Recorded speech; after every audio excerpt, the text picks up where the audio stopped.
my name is Uma. I'm one of the co-founders of Succinct, and today I'm going to be telling you guys about introducing full ZK validity proving into the OP stack. So let's start off with kind of motivating the problem, which is why are ZK rollups interesting and important to the Ethereum endgame? So today, the Ethereum rollup-centric roadmap is how Ethereum is going to scale. And within that, I think it's commonly acknowledged that ZK rollups are the only way that a lot of the problems we're facing today as an ecosystem will get solved. For example, we'll get fast finality, we'll get interoperability across all the rollups, unified liquidity for users, and overall, it'll help improve UX greatly. Inherently, we can kind of think of why ZK helps solve all these problems, because decentralization, with all the different Ethereum nodes rerunning and re-executing transactions, inherently has some overhead, and ZK, by giving us verifiability, fixes this. So ZK rollups have been around for a long time. Historically, we've known that ZK has been very important, but until recently, ZK rollups have been really challenging. You'd have to write in specialized languages, SDKs, and DSLs to actually encode an Ethereum EVM state transition function in a ZK circuit to be able to prove it. And then, in general, there were a lot of compromises. You had type 1, type 2, type 3, where you can't use the native Ethereum storage format or sometimes even be bytecode compatible due to the limitations of ZK. So how are we solving this? Well, at Succinct, we're building a zkVM, not a zkEVM, a ZK virtual machine, where you can just write Rust and then use ZK. So what does that mean? As a developer, you can just take arbitrary Rust code. Behind the scenes, it gets compiled to RISC-V, which is a standard instruction set. And then we prove the execution of RISC-V code and get out a ZK proof. And SP1 is really, really fast, and I'll talk about this a bit later. And that's kind of one of its big innovations that enables the future of ZK rollups. So if you use SP1 and you take it in the context of ZK rollups, let's kind of examine the before and after. Before SP1, it was very difficult to make a ZK rollup, right? You had to have a lot of specialized expertise, a specialized cryptography team. Now with SP1, you can just write your EVM state transition function in normal code and then get ZK proofs of that. Before SP1, to actually make a ZK rollup, it took a lot of customization. It was hard to maintain, add precompiles, and customize it in any way. And then when the EVM upgraded, you'd have to write all your custom circuits and upgrade them too, which was a huge developer burden. With SP1, I like to joke it's as simple as cargo update ref or cargo update revm, and you get all the latest changes to the EVM. Additionally, with SP1, the security surface area is a lot smaller because you're able to reuse existing libraries and components like ref and revm in the Rust Ethereum ecosystem. You get EVM compatibility by default, so it's just type 1. And then it's also pretty cheap, as I'll discuss in a little bit, which is also awesome. So with SP1 and this idea of a general purpose zkVM that can be used to execute Rust code to write an EVM state transition function, ZK rollups are now pretty awesome. So that's kind of the high level of why SP1 is so great. And now let's actually kind of go through building a ZK rollup with SP1. So step 1 is actually proving the block execution of an Ethereum block using SP1. So how do we actually do this behind the scenes? Well, we take ref, which is a Rust implementation of an Ethereum client, and then you actually take a ref program, you execute a block, so you verify all the signers of a transaction, you process those transactions in Rust code, and then you use SP1 to generate a ZK proof of that. So in more detail, what does this mean? First, we get all relevant Merkle proofs and storage slots and accounts and state needed to execute the block. Then we construct an input with all these relevant witnesses. So that includes the entire state that we need to execute the block. And it requires all Merkle proofs to actually check this state against the parent block hash to make sure it's verified. And then we actually execute that block within a program that we run within SP1. And that's actually a pretty simple program because, again, we can just use ref and execute the block itself. And then finally, we generate the proof. And we actually did this using SP1 and wrote all these programs that I'm describing in the above steps. And it was around 1,000 lines of code. So it's pretty simple, kind of a weekend project level thing of actually proving Ethereum block execution with SP1. And this is something that used to take teams of people years and years, and now SP1 made it a weekend project, kind of illustrating in practice why it's so awesome. One thing that people always like to ask is, how much does this actually all cost? It sounds so simple, but is it actually practical? And the answer is yes. So from benchmarking on SP1 on a cloud prover, you can see that the costs are actually in the range of tenths of cent per transaction. And these are actually some numbers that are kind of older. In the more recent months, we've improved these numbers even further. And so it's actually very practical to prove transactions in Ethereum blocks using SP1 today. I also want to discuss why SP1 intuitively is so good at these types of workloads.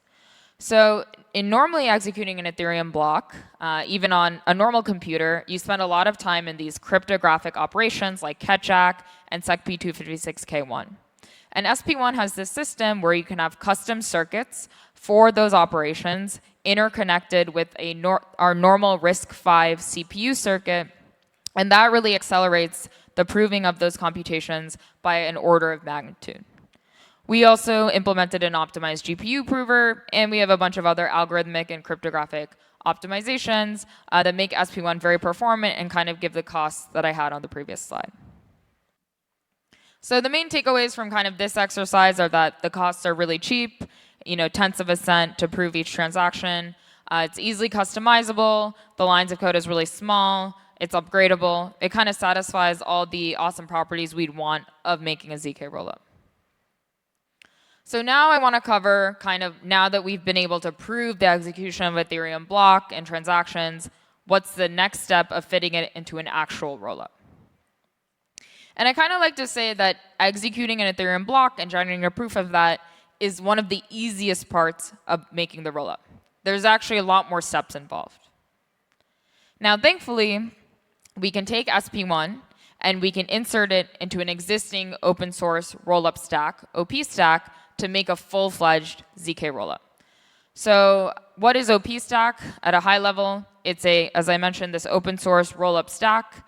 And it has a bunch of different components, like a sequencer for taking user transactions and posting it to Ethereum, a bridge contract optimism portal where users deposit funds and withdraw funds. And finally, it has this L2 output oracle that today you have a proposer that proposes the state root, and then there's a fault-proof game that we know as the optimistic fault-proof system that kind of is responsible for making sure that the posted state root is correct. And that has the 7-day withdrawal window and all that other fun stuff associated with optimistic fault proofs. Now, how we turn OP stack into a full ZK rollup is we just swap out one simple component, which is that L2 output oracle that has the state. And instead of having the fault-proof game, we just take that component, and now we verify a ZK proof of the OP stack rollup state transition function using SP1 and using our SP1 verifier on-chain. And so the upgrade process is actually really simple to take an existing OP stack rollup and turn it into a full ZK rollup. We first upgrade the contract to take in this proof of the state root. And then we have our proposer basically generate proofs using SP1 behind an API call and then posting those proofs to that smart contract. And behind the scenes, it's actually a bit more complicated. For the sake of time, I won't go super into detail, but actually we generate proofs of ranges of blocks at a time, and then once every hour, we aggregate all those proofs together to post to Ethereum, and that's kind of the architecture of how we actually do this proof generation. So finally, I want to talk about what 1 hour of finality with ZK Validity actually enables.